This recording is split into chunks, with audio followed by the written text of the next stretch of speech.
What's up everyone, how's it going? In this game we have Elyona as our pink Byzantine spawning on the southwest side of Forge. Up here in the northeast we have Kiljardi as our teal Ayyubids. It kind of feels like I've been casting quite a few Ayyubids. I'm not entirely sure why a lot of pro players have been jumping over, but as I was looking for games to cast, there was about like 6 different Ayyubid games. So it's like kind of difficult to know which one I should cast. Did I want them going against English, Byzantine, a mirror matchup? So I just decided to go with the Byzantine one instead. Mainly because Byzantine did get a lot of changes compared to, let's say, the Ayyubid versus Russ or English game that I was looking at, that I was contemplating whether or not I should cast. Both of those civs, the English and Russ, have pretty much stayed the same. Byzantine, with the most recent patch, have had a lot of changes. For instance, one of them being the level 1 cistern. It did get upgraded from 5% to 10%, which is absolutely massive. That is a huge buff in the early stages of the game. Really nice positioning, by the way, on the first cistern. It's actually getting basically everything it would need right off the rip too. So it has the berries, TC of course, which is what you want, gold, and a lot of the wood. So it could even start going over here towards the western side, the western wood line, start eating that up first before you go into the back of your base and start getting that wood line. So really nice. And a decent amount of sheep coming through for Elyona as well. Up here for Kiljardi, as expected, going for the berries first, of course, because they get that harvest bonus, increases the berry bush or berry patches by 100. Grand Winery coming down. I've been seeing a lot of Grand Winery plays and I'm absolutely loving it, because Grand Winery has gotten some quality of life changes. People are calling it a buff. I don't think so. I don't think it's a buff at all. It's something that should have been in the game the moment that the civilization was released, which was turning it being a mill in addition to a religious building, because it was already classified as an economic building, right? But you weren't able to get any of your mill upgrades from there. Now you can, which is, like I said, something a lot of us just didn't understand why it wasn't there to begin with. Where are you sheeps going? As for Kiljardi, he is going to be going into economic wing growth, going to be getting 3 additional villagers and 50 wood, right? Or no, 50 food. Which one's the wood one? Oh, industry.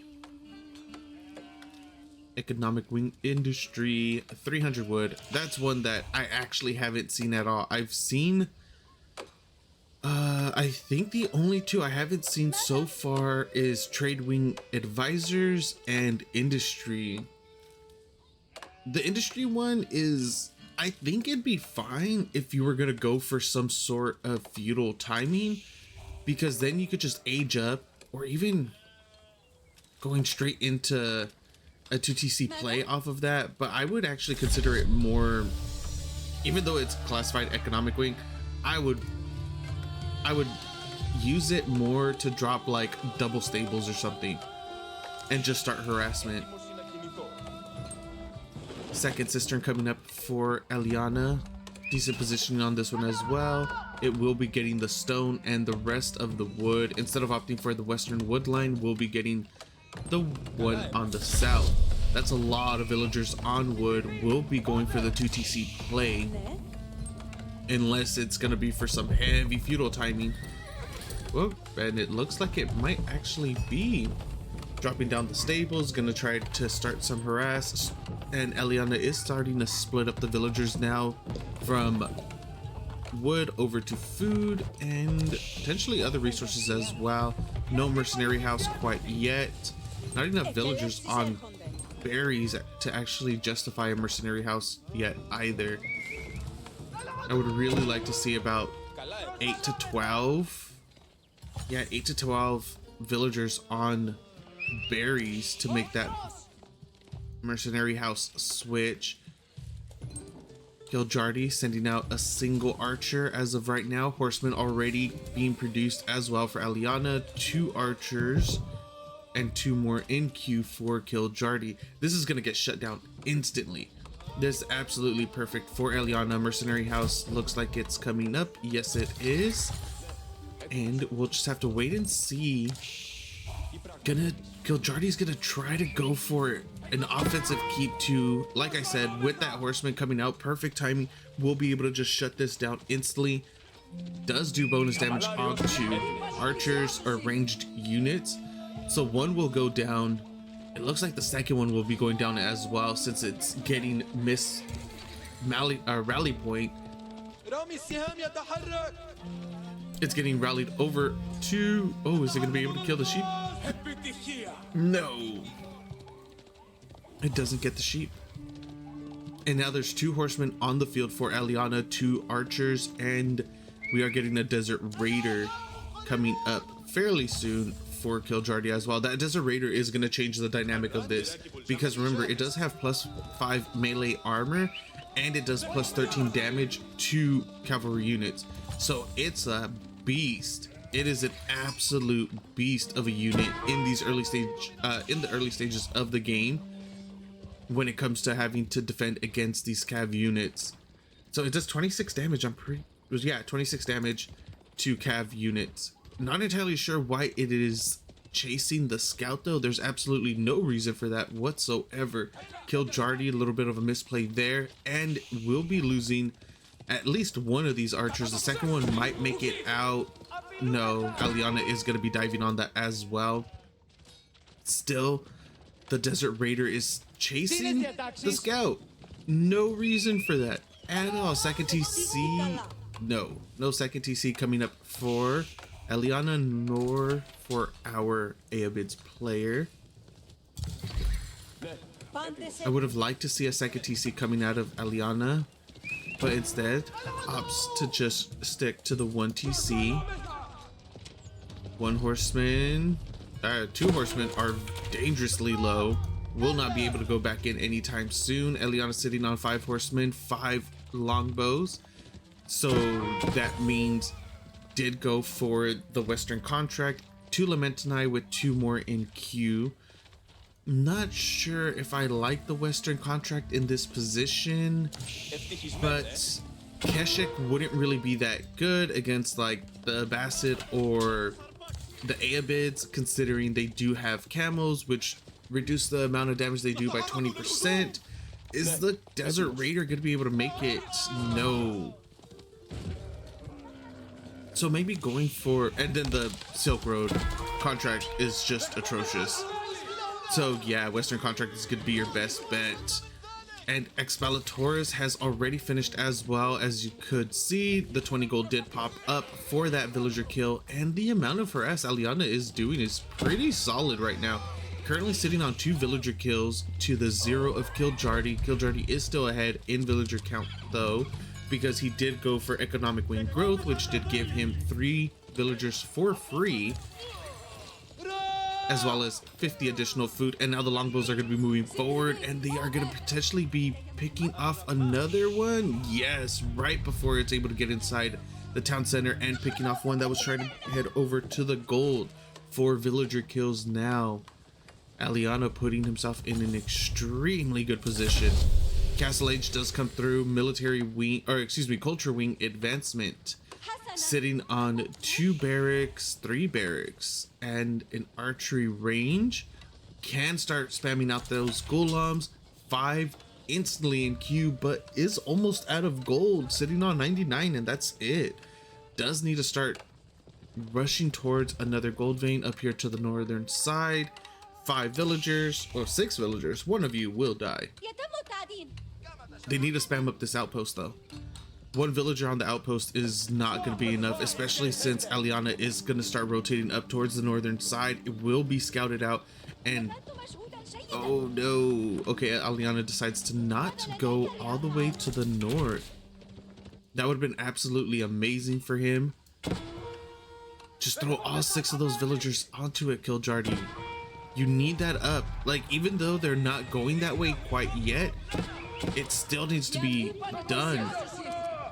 Kiljardi sitting on 6 golems at the moment, 3 more in queue, 2 spears and an archer. Okay, the outpost is done now. Kiljardi is gonna start moving out. Elyona attempting to get into Castle Age. Does have the resources for it. Golden Horn Tower will be the landmark of choice, of course, because the Cistern of the First Hill is still terrible. Absolutely terrible. I like the changes done to it, don't get me wrong. A little bit of skirmish right here. Doesn't really seem like anything's gonna happen. These golems are gonna just shred everything that is here. They're so tanky and they do a lot of damage. Horsemen rotating towards the north got deflected by a handful of golems as well. Not really much Elyona can do at the moment. A few more horsemen are going to be charging into the food. Doesn't look like they're going to be able to pick anything off. Remember, with Expellatores, they do get bonus damage towards villagers or against villagers. Golden Horn Tower almost done. And it's going to be longbows instantly in queue as well. Alarms going off on the north. 1 villager will go down because those 6 and the outpost only holds 5. One of the horsemen does go down, and now the golems are going to start flooding in. Still no villager kills for Kiljardi, and he has 14 idle villagers. Meanwhile, Elyona sitting on 5 villager kills. But with this golem, with the golem spam, archery range, or excuse me, outpost getting thrown up on the gold of Elyona. What is that, 5 villagers? Well, yeah, 4 villagers now. 1 did get picked off, and they will be getting focus fired as well if they do decide to move back. These longbows horsemen are trying to come in as well, but there are a few golem here in order to help deflect. No villagers will be on the gold from here on out. There is a cataphract out as well now. It is tanky. It will be able to do quite a bit of damage, but is it going to be enough to hold against this massive golem swarm? And I don't think it will be, actually. We need to start seeing some crossbows coming out. The cataphract is running around trying to buy as much time as it can. The villagers are all down. Yep, all the villagers have went down. The cataphract is dead now as well. Golems flooding in, getting rid of a lot of these units, a lot of the longbows. How many villagers have went down? 5 villagers have went down for Elyona. 10 have been killed off for, or Kiljardi has killed 5 villagers so far. Elyona has killed 10. 5 additional were from the ones that were trying to build up the outpost. These golems are doing a decent amount of damage. They are idling out a few villagers, nothing too extravagant at the moment though. There's 12 villagers total inside of the TC that are garrisoned. Elyona is holding on. This will be a nice hold. The cataphracts are tanky enough and do just enough damage in order to push off the golems, and the little bit of DPS from the longbows is more than enough, with the slow trickle of the Varangian guards as well. Meanwhile, back home for our Ayyubids, he has two golems. That's it. He's out of food. Where? Yeah, okay, there we go. A town center is coming up really right now, Kiljardi. It's 19 military to 2. And Kiljardi is going to try to go up to a second TC. At the moment, Elyona's sitting on 43 villagers. Nice golem. Golem counter. 43 villagers, 19 military, 11 longbows, 3 Lench Connect, which are going to do a really solid amount of damage, 3 Varangian guards, and 2 cataphracts. That's a lot of villagers that got idled out by a single golem. Second TC is almost up. Gonna start transitioning over into stables as well. Kiljardi is gonna start getting that eco.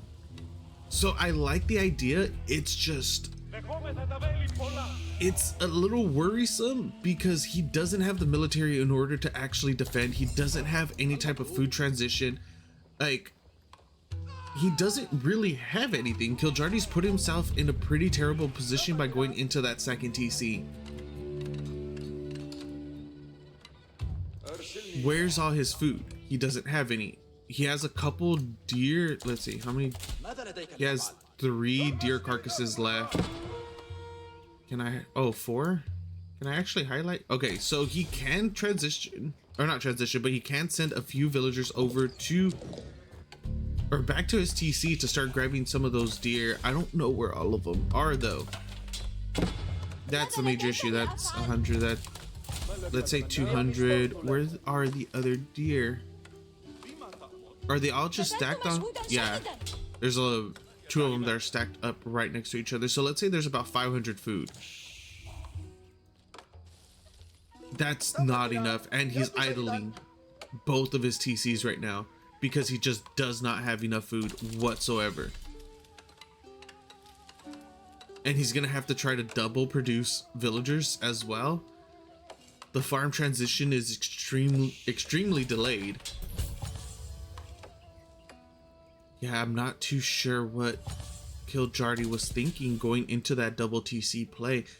I may be wrong.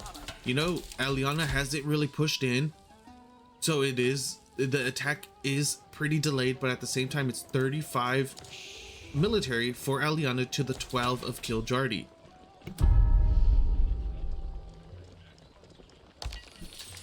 "11 longbows, 6 Varangian guards, 4 crossbows, 5 Lamentini, 6 Lenchknecht, 3 cataphracts, and the monk grabbing the second relic. One has already been checked in inside of the Grand Winery. Second one will be going there as well, since there isn't a monastery, and honestly I would rather prefer going for the olive oil instead of the gold in this stage of the game, especially since later on you could always just swap over. It's not that big of a difference, or it's not that big of a deal. And the second TC is most likely just gonna go down. There's nothing here to really stop it. Kiljardi has 16 military, 6 spears, 7 Varangian guards, and 3 camel lancers. He's not gonna be able to hold this. He's already lost another 2 to 4 villagers as well during this push. He's still behind. Camel lancers are gonna be going in. There's a decent amount of Lamentini here, but more than anything, it's going to come down to these Lenchknecht. The Lenchknecht will be able to just shred these golems. Yes, they are tanky, but not when it comes to the Lenchknecht doing massive AoE damage. The longbows are getting kited back by the camel lancers and the golems. Meanwhile, the remaining forces for our Ayyubids player are just getting completely demolished by the Lenchknecht, Lamentini, and the cataphract. These units for Kiljardi are forced back. Not entirely sure what he's going to be doing at the moment. 49 to 7. Putting himself, I honestly think that he put himself in a pretty terrible position when he went for that second TC. There was no call for it. He could have easily used that 300 wood in order to start building up some farm, getting his farm eco, because he was just so far behind in food.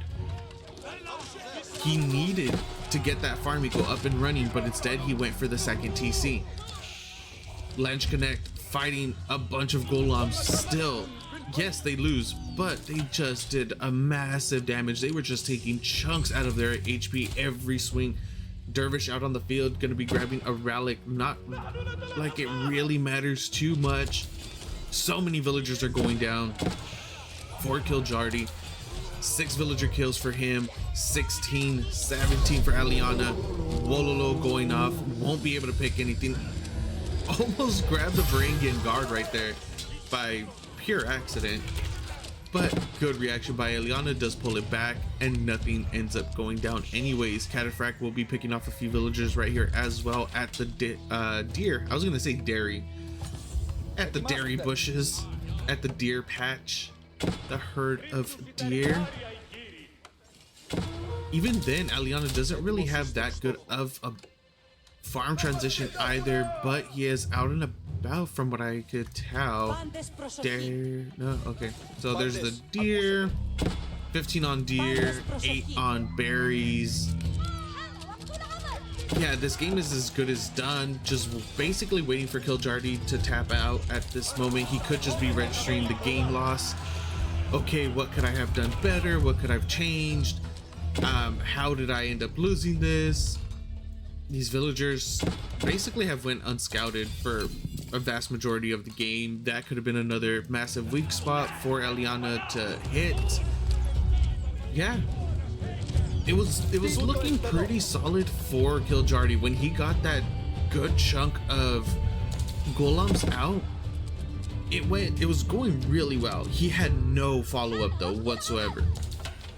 Like if he started doing his farm transition as he was attacking right there, he could have easily had 8 to 12, 14 farms during that entire situation. His food eco would have been fine. The counter raid that ended up hitting him at the berries wouldn't have completely shut him out for about 2 minutes with 0 food, because from there he did have to move over all the way to the other side of the map. GG does get called. Game goes to Elyona, our pink Byzantine player. Thank you guys for watching. Hope you enjoyed. See you next time.